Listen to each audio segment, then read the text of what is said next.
Kelly's proposal for college football. Power 5, sponsored by Nike. Group of 5, sponsored by Amazon.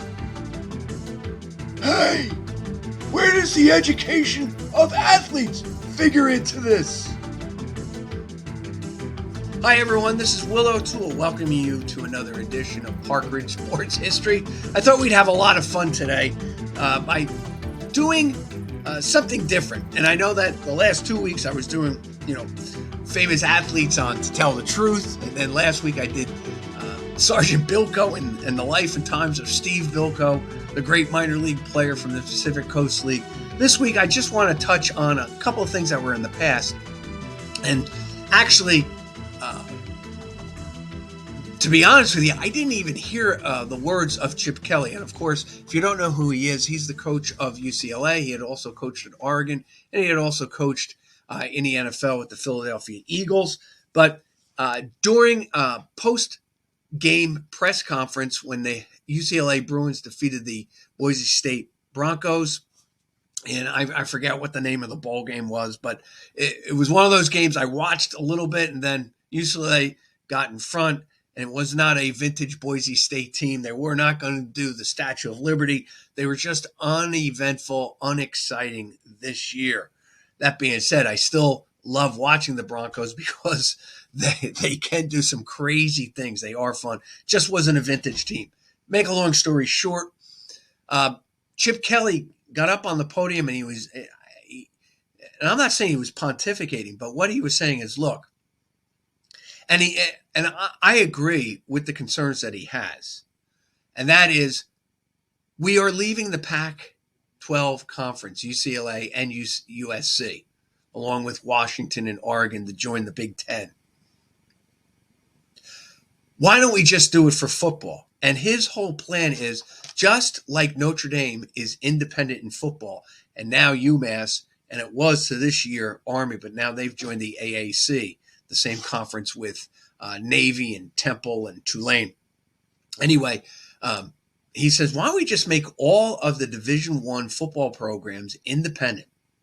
So USC and UCLA can be affiliated with the Big Ten, or rather than do that, have our own conferences, break it up into different leagues, right? And then we play almost like what the NFL does. This year, our group will play 4 teams in the SEC. Next year, we'll play 4 teams in the ACC, and we'll play within our own conference. And his whole concern was just the constant travel, and it's going to be by air, not by bus, for USC and UCLA to travel into Ann Arbor or Columbus, and vice versa. That's a lot of travel miles, air travel miles. Not only that, but you are going into a number of time zones, and it's not so bad for football, as he said, because it's only once a week. But what about these other sports like volleyball and softball, and even swimming, baseball, etc.? So his idea was, why don't we just attack this or model ourselves after what Notre Dame does? They stay independent in football, but they play all things ACC for their other sports. Still a lot of travel, but for the most part, for Notre Dame, it's in the same time zone. And it's within, let's say, I would say probably most of those plane, probably charter planes are maybe 2.5 hours tops for most of the members of the ACC. Make a long story short, not once, and I read the transcript, not once does Chip Kelly mention anything about the students going to class. Now, I'm not attacking Chip Kelly. And you can state that, well, Kelly has that all implied with the fact that he doesn't want all this cross-traveling because he knows it hurts the players and all the rest of it, just matriculating in the classroom. I get all that. But it's really, and he does mention about paying the players. He does mention in the transcript about getting a uniform, big mega deal television contract, sharing it among all the members, both the Group of 5 and the Power 5. I get all that. And that's all really doable. But I just thought what was missing was the fact that he never mentioned the athletes actually going to class. Now, I got no problems anymore with the players being paid or reimbursed or recognized for the amount of work in terms of practice and playing games and participating in athletics as an extracurricular activity. I get all that. There is a lot of money being made on the players participating in football and to a certain extent basketball. They're the money generating. They're the revenue for the school sports and all the rest of it. There's a lot of pressure on the coaches. There really is, to make sure that they get those teams in there, because the revenues that they make from football and or basketball, but more football, really help the other non-revenue producing sports like track, like wrestling, women's basketball, baseball, softball, etc. So he makes a lot of sense with that. My only problem was he never mentioned the fact that the kids are still students at those schools. But it does lead me to my whole belief that eventually it's just going to be a minor league. And all the people that are really pushing for it, they're going to be, I think, very disappointed when they realize that the major college football is just going to be just a minor league for the NFL. Not that it isn't now, but at least you're putting up, I guess I'm being romantic when I say this, at least you're putting up guys of student athlete or winning it for your school, participating for your school, winning it for all good old state and all the rest of it. Now it's just become really what Chip Kelly has said is, this is a business. Let's treat it as a business. Let's stop and just see this as a corporate billion-dollar industry. And I think that football, especially college football, is going to lose something of that, the romance of the game itself. And believe me, for all the college football fans, there is that, nostalgia is a big factor with college football, with college basketball, with any of the college sports. It's a big factor. Either growing up your first college game or what your first college memories are of rooting for the local team, or for me, it was Notre Dame. All those are big things. It's why I became such a big sports nut, and it's because of the college sports. So I just thought, and I'm sure that if Chip Kelly, and it's not an indictment against Chip Kelly, but let's face it, he never mentioned about students going to school and earning a degree. Because many of them, let's face it, many of them are not going to play on the professional football level. They're not. And if they do, they're not going to have a long career. I think right now the average career for an NFL player is maybe 3.1. It might even be even less. I mean, think about it. For many of them, 25, 26, when many of your classmates are probably earning their masters or PhDs or really getting entrenched in an occupation that they've pursued since freshman year in college, and they're on track to making it into a career. These guys are being cut, and now they got to do something else, and they're only 25, 26. And not all of them are making $1 million contracts or guaranteed the $1 million contracts. So I just wish Chip Kelly in that thing, and it was all over a month ago, and I am sure that he probably had it on his mind, didn't mention it. It's happened to everybody, but really, you're supposed to be a scholar athlete. And I think what's happened is that we've lost that innocence of being a student. And I know that it's been since the time that the first gridiron was put up, since the first time football was played on the college level, that all those things, the innocence that you think of college football, it was never there. I understand that. But this just cuts it and just says we're a corporate industry. That's it. All right. So I'm not trying to, I'm not trying to put a negative or make a gloom and doom about college football, but I was wary of the comments.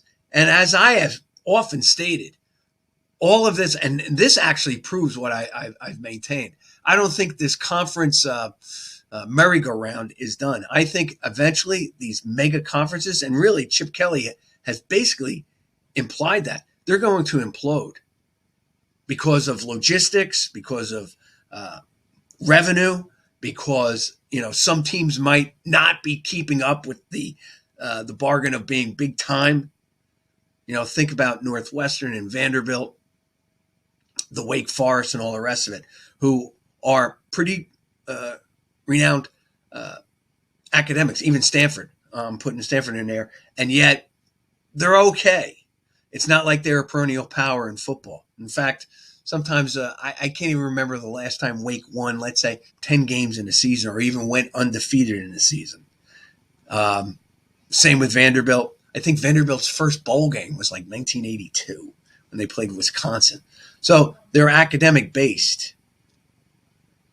And if these other conferences feel they may just be cut, yeah, you're not producing the revenue that we thought when we had these mega conferences. So I really do believe that these conferences may just implode eventually, and then they just may splinter, and you may get the original Big Ten or the original SEC, or maybe even something better, all right, or more aligned with logistics and time zones and all the rest of it. Anyway, I thought we would have a little fun today.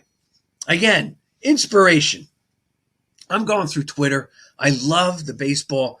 I follow, let's say, some certain baseball websites or certain guys who always seem to have great stuff from baseball history on there. And I can't remember what Twitter account it was, but they had a great quote. And now I can't find the quote as I was going back. But it did give me the idea. Let me just do a show on great sports quotes. Some by famous players, probably most by famous players. And then I figured we'd analyze them and have some fun. And one really, and this is why I love this, be able to do this show so much, why it's such a privilege. Howard gives me the soapbox to get up there and do the research and then pontificate. But I never realized this one quote attributed, of course, to Vince Lombardi was not said by Vince Lombardi, but by another football coach way back when. So I'm going to save that hopefully for last, and hopefully I can remember to save it for last. Anyway, I wanted to start off with this. Ernie Banks said, the only way to prove that you're a good sport is to lose. Now, a lot of irony in that. I loved Ernie Banks. I did a massive show on Ernie Banks, and what I still can't fathom is the fact he had a negative WAR in a year where he finished 24th in the MVP. I'm talking about 1969 in basically his last full season playing baseball, because he does last until 71, but by 70, 71, he's playing part-time. And in 69, of course, the Cubs lead the Mets by 9 games into September. And, of course, they blow the lead. But I always found it amazing. He's always saying he's known for the quote, let's play two. It's a beautiful day. Let's play two. But I thought this was so apropos to Ernie Banks and the lovable losing Cubs of the 60s when he said the only way to prove that you're a good sport is to lose. And it's so really the theme of most of these quotes is about losing. It's not about winning. And what your character is about losing. And of course, sports, like the real world, it's not what you do when you're winning. It's what you do to overcome losing or failure. That's the important thing in life. And many of these quotes are geared towards that. Here's one by Mary Lou Retton, who has been in the news because she was in the hospital with some sickness. But she says, a trophy carries dust. Memories last forever. I like that one. And then, of course, here's Ted Williams. The one quote I really wanted to say. Actually, that's it.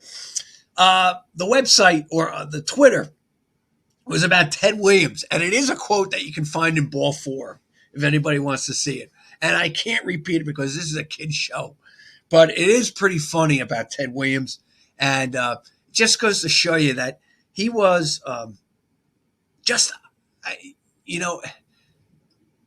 he was just a man's man. He was just a guy's guy. He was just a ball player. And that quote, of course, which I don't want to, it really talks about how he wasn't conceited, but he was definitely confident. And that's another theme that some of these quotes are about. It's about believing in yourself and believing in your team. And without a doubt, Ted Williams had supreme confidence in himself. And it wasn't arrogance. It was just that he did his work, he practiced, and believed that, hey, if I practice, I got nothing to worry about. No pitcher is going to control me. I'm the greatest hitter of all time.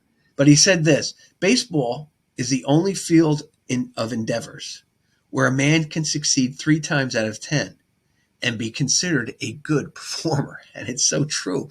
And if you ever read The Science of Hitting, he does bring this up. And I think it may have even come from The Science of Hitting. I just found this from a website.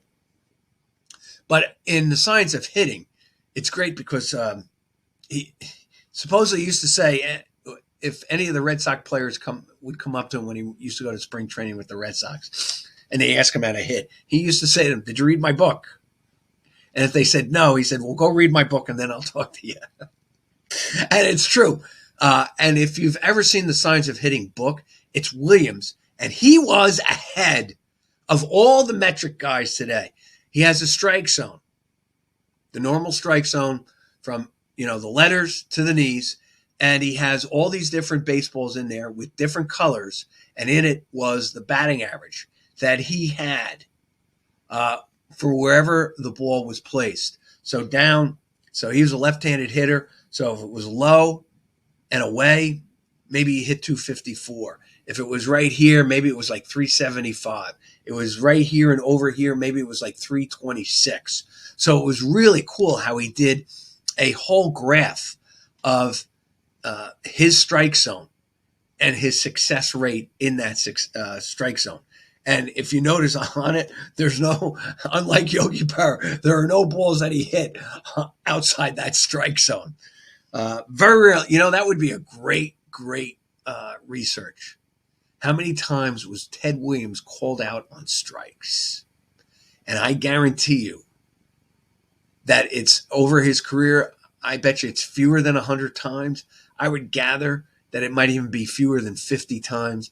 I would bet you that it might even be fewer than 25 times in his career. Maybe once every year he was called. And I don't even think he was called out that many times on strikes, because there were some umpires that I never call, because if Ted Williams didn't think it was a strike, how could I call it a strike? He knew the strike zone better than most umpires, probably better than all umpires, because that was his craft. That was his business. That was his obsession. That's why he was the greatest hitter he felt of all time. All right. Knute Rockne. Yes, the great Notre Dame coach, a legend.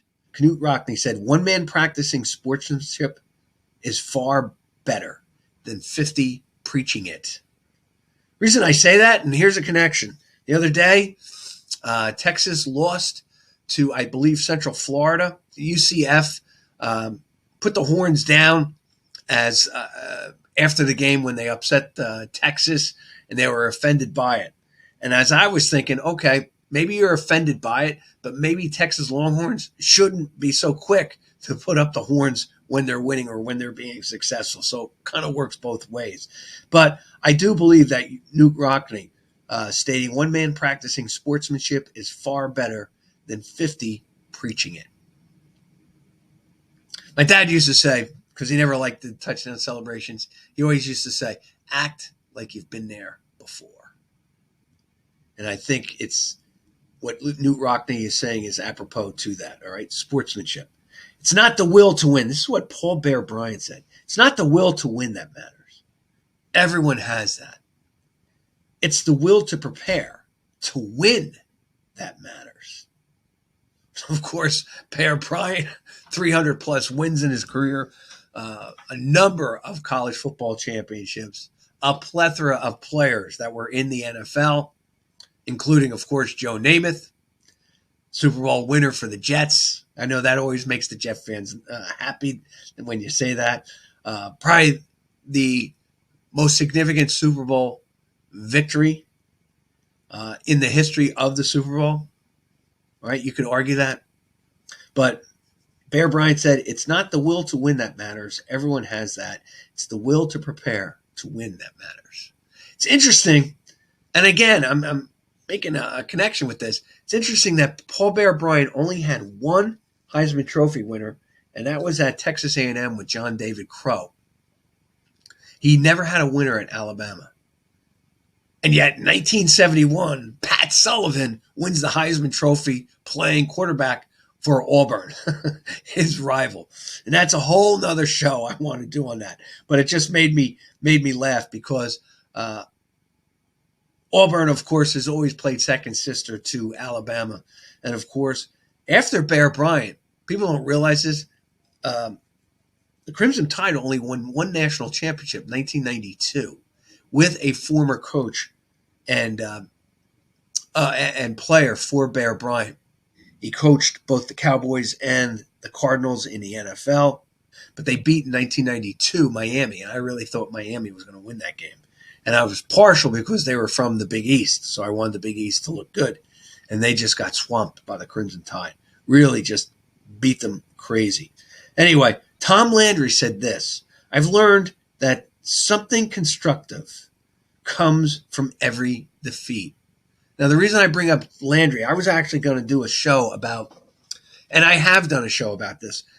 Now, Mike McCarthy, coach of the Cowboys, he's had 3 years of 12 wins, but he's lost in the playoffs. And of course, there were, and I even had a cartoon about it last week, there were people, rumblings from the Cowboy fans, and maybe there were rumors going around with Jerry Jones that he was going to be fired for his failure to win a playoff game, especially against the Green Bay Packers. Well, I was looking at Tom Landry's, and I said, if today I really do believe that the NFL, just like the colleges, have a real short leash for their coaches. And it's like win yesterday, even when they have to come in and reinvigorate, resurrect the program, resurrect the team from its losing ways. It's almost like we expect you to win yesterday. And basically, I bet you right now the average that they give some of these coaches is about 3 years. I mean, they already had 7 or 8 firings in the NFL this year. Well, the reason I bring up Landry, and I'm going to bring up John Wooden too. If you take a look at Wooden's record, 1948, he started at UCLA. He didn't even come close to winning in the tournament. And judging Wooden by today's standards, he probably would have been gone by 1951. Would have gotten him 4 years, 48, 9, 50, 51, maybe even sooner. Had UCLA been that quick, probably UCLA would not be the basketball dynasty. They would not be the New York Yankees, the Montreal Canadiens, the Green Bay Packers of the 60s. Because UCLA, it took Wooden about 15, 16 years, but he gets that 64 team in. They win in 64, they win in 65. Texas Western, UTEP, wins in 66. Then UCLA wins from 67 all the way to 73. And then come back one more in Wooden's last year before his retirement year, 1975. And those are all, NCAA titles. Now, a lot different than it is today. There's now 68 teams. It was 64. Back then, there was about 25 teams that used to play, even 24. There were things, UCLA would always get, let's say, a first-round bye. I just remember like 69, 70, 71. There was 25 teams that made the tournament. So I think it was they would play a first round. I forget how they do it, but they would get it down to 16 teams. So I think it was like 8 or 9 first-round buys. UCLA always had it. Not only that, but UCLA was always situated in the West. It wasn't like today where they have they rank even 1 through 4, and then they place them in these different regions. It's much harder to win, obviously, today because there's much more participants and all the rest of it. Not taking anything away from Wooden, but can you imagine had UCLA only given him a small leash to win? He would have been gone. UCLA would never have had the great run that they did in the NCAA. Probably Jabbar, who is known as Lou Alcindor, Bill Walton, Walt Hazzard, Gail Goodrich, Richard Washington, Sidney Wicks, Curtis Rowe, Henry Bibby. All these great players probably would never have gone to UCLA. And maybe, to a certain extent, maybe I'm wishing too, maybe the NCAA tournament, maybe the East, specifically the Northeast, and probably the ACC would have dominated all those years. You never know. But that's what Tom Landry said. I learned that something constructive comes from every defeat. Now, I just waxed poetic about John Wooden. Here's Tom Landry. His first year, he didn't win a game with Dallas. All right, takes him about 4 years to finally get the Cowboys to 500, and then in '66 they make the playoffs. They finally win, and they lose, heartbreaking, to the Green Bay Packers. Don Meredith with Dave Robinson on top of him throws an interception pretty much at the goal line. The following year they get back, and they are super psyched to play the Packers. They really believed that they were going to win on that Saturday. Wasn't that cold? I read and watched a number of shows and research on the ice ball. The interesting thing is it was a pretty warm day on that Saturday before the ice ball, and the temperature just plummeted. And it actually got colder while they're playing the ice ball during the day than it was at night. And Lombardi had purchased, because apparently Lombardi was always big into contraptions and inventions and all the rest of it. And he apparently purchased this heating system that they put under the field. And it would warm the ground and keep the ice away and all the rest of it. Well, what they foolishly or strategically, that's not really been talked about too much. But knowing Lombardi, I think it was more strategic. They put a tarp on top of the field and were warming the field. And as I was watching the shows, and just the science of it, there was no way for the moisture to escape. So it just turned into ice on the field itself. And they said it was just like a brick. And they couldn't remove any of the ice. And of course, we get the ice ball. And to the Cowboys' credit, they were down early, came back and actually took the lead and held it for until the last 4 minutes and last 17 seconds of the game. Actually, the last 16 seconds of the game, they had the lead. And I have always argued that there's no way that Lombardi would ever have done what he did, going for it on third down with no timeouts, doing a quarterback sneak. They would have thrown the ball. Why? Because if they weren't successful, time would have run out on the Packers, and the Cowboys either would have just taken a kneel or they would have taken a safety in that situation and won the game 17-16. But Lombardi said he listened to his quarterback. Bart Starr said, I can make it. Just let me do it. And he said, all right, let's do it, and let's get the heck out of here, because he didn't really want to go to overtime.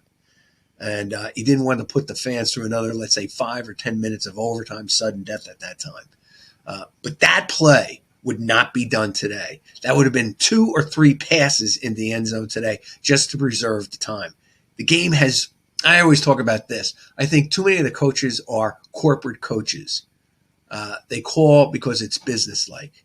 They call because they're afraid to take chances. You can understand that if you're only getting a short leash. But it seems to me that the ones who are innovative, who take chances, like the Landrys, who was laughed in 1975 for going to the shotgun, and now everybody uses it. He was laughed, criticized for it, got him to a Super Bowl. Didn't win the Super Bowl, but they do eventually, 77 season, 78 Super Bowl against the Broncos. So Landry does learn from losing. Again, it's what you do when you fail. And that's the whole theme of that. This one I love because it's so much fun. I became a good pitcher when I stopped. I became a good pitcher when I stopped trying to make them miss the ball and started trying to make them hit it.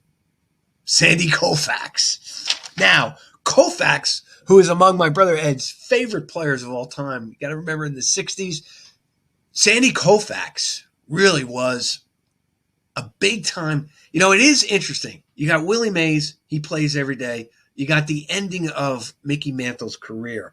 Sandy Koufax only pitched I shouldn't say it that way, only pitched every 4 days. But to have the kind of following that Koufax had is really remarkable since he only was, let's say, every 4 days. And it's a testament to maybe, had a lot of charisma, played for some good teams, albeit they weren't good hitting teams, the Dodgers. Many times he'd have to probably win the game 1-0. And that's another interesting thing. I am going to do that one day because I was thinking about Don Drysdale the other day when I said in 1964 he had his greatest season. He was 25-7. And in 65, when the Twins won the whole thing, Drysdale was 18-16 or 19-17. But he threw the same number. He started the same exact number of games. And I think he threw almost – I actually think he threw more innings the 19-17 year. But he lost a ton of games, like 2-1, 3-2. And I know sometimes you win a ton of those games, 3-2, 1-0, and all the rest of it. But I'm just showing you how bad the Dodger offense was at that time. And, of course, baseball in general was a down decade in terms of offense, which is why it's so remarkable that during the 60s, you have 3 of the great home run hit, actually 4. Because I'm thinking you have actually 5 because you got Robinson, Killebrew, Aaron, Mays, McCovey. That's 5 right there. And Mantle to a certain extent. 5 top of the line home run hitters all playing during the 60s. Kind of like this generation's or our era, the baby boomers generation of the dead ball era in baseball. But that's what I thought that was pretty funny about Koufax. Kind of, it's definitely self-deprecating. I think it shows that he was a humble guy, had tremendous talent. Once he was able to really reel in his talents and use the fastball, use the curve, and really gain control. I became a good pitcher when I stopped trying to make them miss the ball and started trying to make them hit it. And that is so true. How many times have you fathers out there played, let's say, Little League Baseball, and you start throwing to your son or your daughter, and you want them to hit the ball? So you figure, all right, I'll just put the ball in and aim for the bat, and you can't do it. So it's so true. That's when they start missing, when you try to aim for their bat. It's amazing. People ask me what I do in winter when there's no baseball. I'll tell you what I do. I stare out the window and wait for spring. Rogers Hornsby. Now, Ted Williams regards Hornsby as one of probably the top 5 hitters of all time. Hornsby, of course, hit over 400, played for a number of teams. I know that Hornsby was never seen as one of the best teammates you could have, but his stats really just support the fact he's one of the great players of all time. And I do know this. I've read this in a number of places, so pretty good references. Hornsby would never go to the movies because he thought that the flickering in the film, he thought it would hurt his batting eye. Now, Hornsby is one of those managers. He's typical of the superstar manager. I know we're generalizing here, but many times the great superstar player he's named manager or named coach and doesn't get out of the players what he expects. And I believe Frank Robinson had the same problem too, although he had more success. But I think people like Frank Robinson and Rogers Hornsby probably felt that they couldn't understand why these guys couldn't do what they could do. Really is a sign, especially for Frank Robinson, really being humble in terms of this. I can't believe they can't do what I can do. When you realize that Frank Robinson and Rogers Hornsby, you're a generational player. You come along once in 20 years. And what you guys can do on the ball field, most guys can't. And sometimes that's hard for a coach who's a teacher and a mentor to the players to realize, man, they're just not as good as me. I got to figure it out. And I always think about Earl Weaver's quote saying, don't tell me what a guy can't do or a man can't do. tell me what they can do. And I think Weaver, that's why I love him so much. I think he really, now he was a pain in the neck, great manager, only won one championship. I get all that. But I just loved what he said there, because you're not, just tell me what the guy can do. What talents does he have that I can use to make this team better? Loved it. And I didn't use it as a quote today, by the way. All right. Good is not good when better is expected. I know I'm using a lot of Vince Scully or Dodgers and all the rest of it, but good is not good when better is expected. Here's one by Herb Brooks. You were born to be a player. You were meant to be here. The moment is yours. Pele, the more difficult the victory, the greater the happiness in winning. That coming from a World Cup winner a number of times over for Brazil. One man can be a crucial ingredient on a team, but one man cannot make a team. Kareem Abdul-Jabbar. Why I think this is so ironic is that as Lou Alcindor at UCLA, he was the guy. Won 3 straight championships, the greatest player in college basketball. Only because he won 3, Russell won 2. All right? Just without a doubt, one of the finest players of all time, the player in college basketball. All right? And here's irony. Hey, listen, it takes more than one player to make a team. Again, showing his selflessness on a basketball court. George Halas said this, nobody who ever gave his best regretted it. Paul Brown, who I've really learned to love, reading more and more about him. Never liked him when he was the Cleveland Brown coach, beating the Cowboys when I was growing up.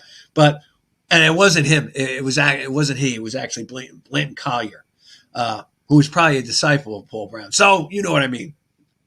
When you win, say nothing. When you lose, say less. How about this one? One of my favorite. And that is, show me a guy who's afraid to look bad, and I'll show you a guy you can beat every time. Lou Brock. And I love that because it is about taking risks. And you can't be afraid of failure when you play sports, when you do anything. And it's the one, like Roosevelt said, who doesn't throw his hat in the ring. You know, they're the ones who get bloodied. They're the ones taking the risk. I just love this about Brock. And Brock, of course, is the guy you definitely want on your postseason roster. One of the greatest World Series performers in the history of the game. Just take a look at his stats from 64, 67, and 68 with those great Cardinal teams. I love it. Show me a guy who's afraid to look bad, and I'll show you a guy you can beat every time. And here's Bobby Knight. Your biggest opponent isn't the other guy. It's human nature. And, of course, Bobby Knight, known for discipline and practice and all the rest of it. And I never was a big fan of the Carolina Tar Heels. Never a big fan. Dean Smith, great coach and stuff. Just never a fan of the ACC. But I got to give Dean Smith, great coach. Finally won it in 1982, then won it in 93. It's interesting that North Carolina has probably won more championships after he retired than during his run there. All right. But it was different, too, because the ACC had the tournament and the NCAA only took the champion. And so there were many great North Carolina teams that didn't make the NCAA tournament. Anyway, what you do with a mistake. I love this one, actually, because this is for everyone who just never lets failure and use it the right way. Use it and lose it. And what Dean Smith says here, what you do with a mistake, recognize it, admit it, learn from it, forget it. The most important thing. You got to forget your mistakes and move on. That really is the sign of a champion. And why I say that is because if you ever look at some of these guys, they never feel sad for themselves and they never feel sorry for them because they know tomorrow's another game. I'll get them tomorrow. And that is really the sign of a champion. Here's Satchel Paige, last couple here. Never let your head hang down. Never give up and sit down and grieve. Find another way. And then ready for this? This is one of my favorites. I've missed more than 9,000 shots in my career. I've lost almost 300 games. 26 times I've been trusted to take the game-winning shot and missed. I've failed over and over and over again in my life. And that is why I succeed. Michael Jordan. The last two. Winning isn't everything. It's the only thing. And this is why I say this. I thought, like probably 99.9% of the listening audience out there, but winning isn't everything. It's the only thing. I never realized this is attributed to Vince Lombardi. And he was very often criticized for saying that. All right. But it really was first said and attributed to Henry Russell, nicknamed Red Saunders, who coached at UCLA and Vanderbilt. Actually led UCLA to the Rose Bowl 2 years. Their first two runs at the Rose Bowl, lost both. But winning isn't everything. It's the only thing. And I didn't have time to do as much research, but I plan to do something on Red Saunders. Interesting guy.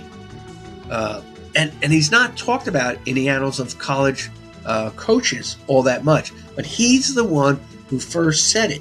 Winning isn't everything. It's the only thing. Red Saunders. And of course, my last one, it's by Yogi Berra. It ain't over till it's over. And this show is over. This is Park Ridge Sports History host Will O'Toole saying, I'll see you next week. Thank you for joining us. Bye now.